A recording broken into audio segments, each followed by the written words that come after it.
ठीक है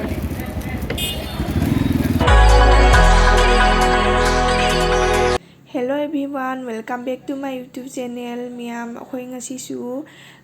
fancy bazaar da oina laye. Ngasi na day 2 ni akhoi na lai se. Ado miyam akhoi na fancy bazaar da chatpa matam da phajaba clip ama thengnare. Ado sumaina gi color gi phajaba miyam design gi laire. Earring Troy free Go.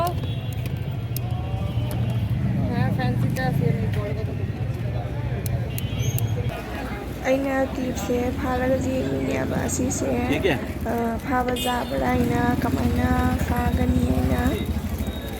pakjabra aina jingambani akhoi uji se amu khanggup ki leifam jaga da chali niya ba ado asigana punamakse pamsu ki dukan oina oira male asiga pamsu nata joli aduga miyam asigana khangki tupi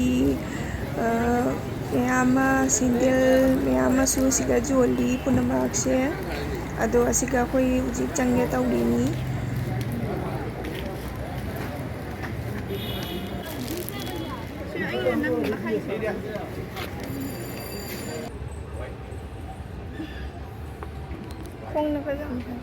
और ये black है ना ये देखो दूसरा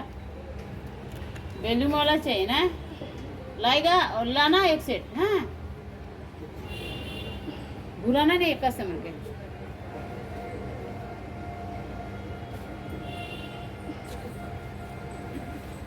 asigana miyam phajaba ingang machagi nupi machagi khangu nupa machagi su khangu phajaba miyama siga jole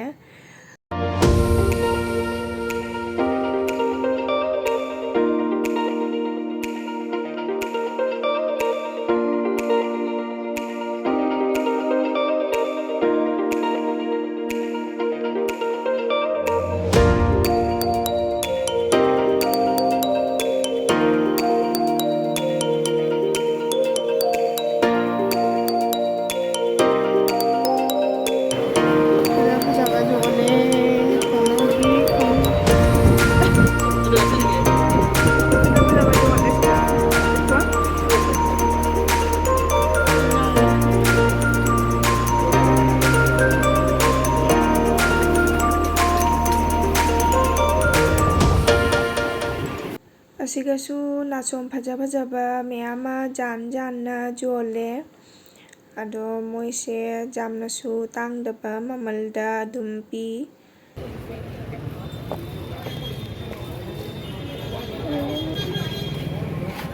phajaba layega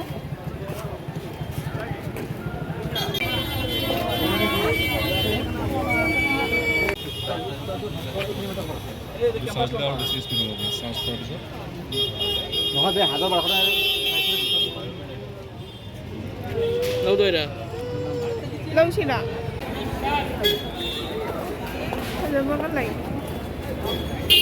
ये भी 20 टका ले लो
ado miyam akhoi ujikse ingangi khangupka leibasu loire aigisu leiba loire ado akhoi se monjet koli dadi akhoi changaroi mi se jamna bhir roira banina changdare ꯑꯗꯣ ꯆꯪꯗꯤ ꯆꯪꯅꯤꯡꯕꯅꯦꯕ ꯑꯗꯣ ꯆꯪꯗꯔꯦ ꯑꯩꯈꯣꯏ ꯍꯧꯖꯤꯛꯁꯦ ꯑꯗꯨꯝ ꯌꯨꯝ ꯍꯟꯅꯕ ꯑꯗꯨꯝ ꯇꯧꯔꯅꯤ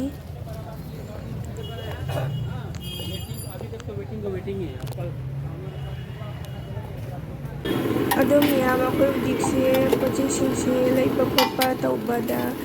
ꯋꯥꯁꯜꯂꯦ ꯑꯗꯨꯅ ꯅꯨꯡꯊꯤꯟꯒꯤ ꯀꯩꯅꯣꯝ ꯑꯃ ꯆꯥꯅꯤꯡꯅ ꯑꯁꯤꯒꯤ ꯔꯣꯜꯁꯦ ꯑꯁꯤ ꯑꯣꯏꯅ ꯆꯥꯔꯒꯦ ꯇꯧꯔꯤ ꯑꯗꯣ ꯉꯁꯤꯁꯦ ꯑꯁꯤꯁꯦ ꯑꯣꯏꯅ ꯆꯥꯔꯅꯤ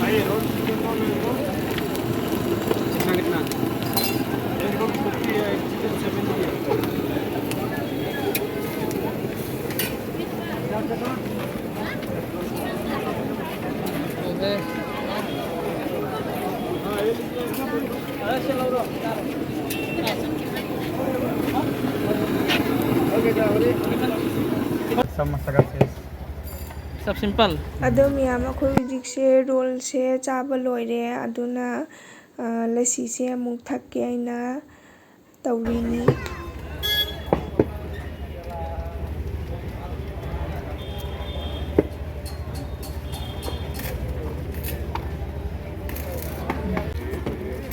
से जाऊँ तनु ꯃꯌꯥꯝ ꯉꯁꯤꯁꯦ ꯁꯣꯞꯄꯤꯡ ꯇꯧꯕ ꯂꯣꯏꯖꯔꯦ ꯑꯗꯣ ꯑꯩꯈꯣꯏ ꯍꯧꯖꯤꯛꯁꯦ ꯌꯨꯝ ꯍꯟꯅꯕ ꯇꯧꯔꯤ ꯑꯗꯣ ꯃꯌꯥꯝ ꯑꯩꯒꯤ ꯚꯤꯗꯤꯑꯣꯁꯦ ꯌꯦꯡꯕꯒꯤ ꯃꯇꯨꯡꯗ ꯃꯤꯌꯥꯝꯅ ꯅꯨꯡꯁꯤꯕꯤꯗꯨꯅ ꯂꯥꯏꯛ ꯁꯤꯌꯥꯔ ꯁꯕꯁꯀ꯭ꯔꯥꯏꯕ ꯇꯧꯕꯤꯔꯝꯃꯨ ꯑꯗꯣ ꯉꯁꯤꯒꯤꯗꯤ ꯃꯇꯥꯡ ꯑꯁꯤꯗ ꯂꯣꯏꯁꯤꯟꯖꯔꯒꯦ ꯃꯌꯥꯝ ꯕꯥꯏ ꯕꯥꯏ